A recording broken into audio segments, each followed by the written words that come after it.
Hello family and friends. Today we're going to be looking at the Rex Begonia.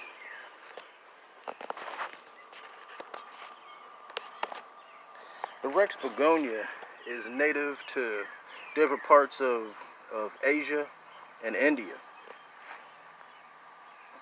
It's an odd plant, has these jagged edges on the leaf. It's got this plum color in the center, then works out to a pale green, well, a pastel green, and then different shades of green. There's speckles and purple veins and green veins. This is really an odd plant, and first time I saw it, I thought that the swirl in there was a vein, but actually that's the edge of the leaf. These are drought tolerant. Well, the soil can dry out between waterings, and if you're not sure, the plant will start to get droopy and dramatic when it's time to water. I put some light colored impatiens around it to attract your eye to it, and I think it would disappear if I didn't put something bright around it. And also, when we mulch this part of the bed, it'll stand out better.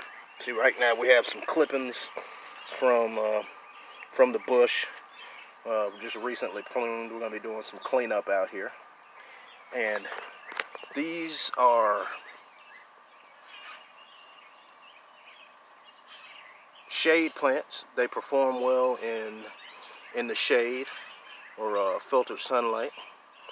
Also, they can be grown indoors. Well, indoors, they do really well with indirect bright light.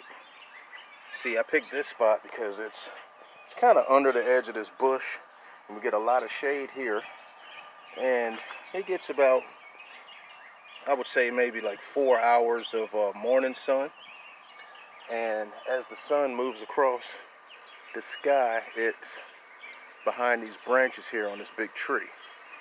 And you see there's little holes here, and it's not in total shade, it's in filtered sunlight. And once the air heats up out here and the sun gets intense, it's blocked by the trees and the house. So in the evening it's in the shade. Well, actually pretty close to well, right after 12 o'clock, it's in the shade, so that's like most of the day. These are not pet friendly, so be careful with them around your animals if you have it in the house. And it's just an odd plant if you want something different in your garden to add some different texture. They really make a statement. I have a big rock next to this one to add more of a natural feel to them. Yes, the Rex Begonia. This is the first time first time planting one of these, and it's doing really well. They're also called the fancy leaf begonia, or paint splatter begonia, or escargot. Yes, that's because they have the snail shape.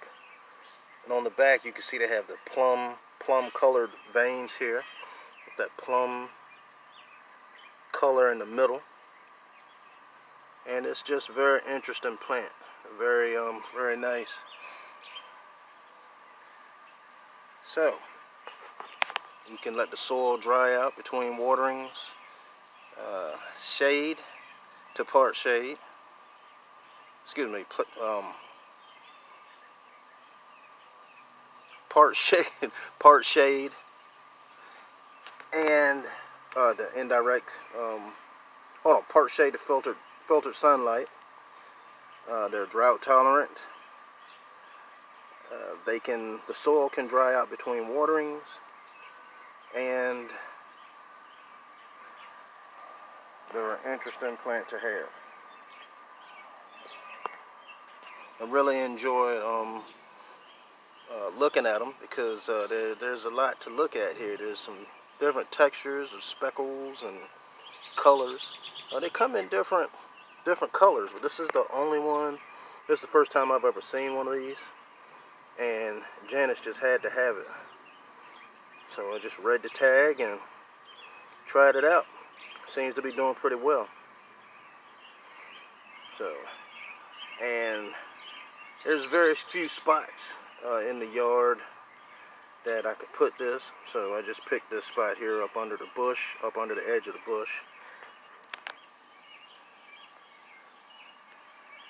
That's the Rex Begonia. It's an odd tropical looking plant.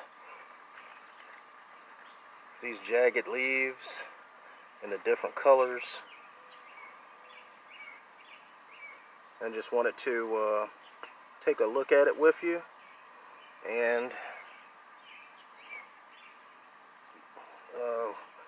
talk about what I did with it and how look at how it's doing. We'll be doing a follow-up. See a small bloom here. I know that it gets some different blooms up there. I can see that these are going to be pink. I'll be doing a follow-up on this to see what else it does or how it's going to be doing. And thank you for watching.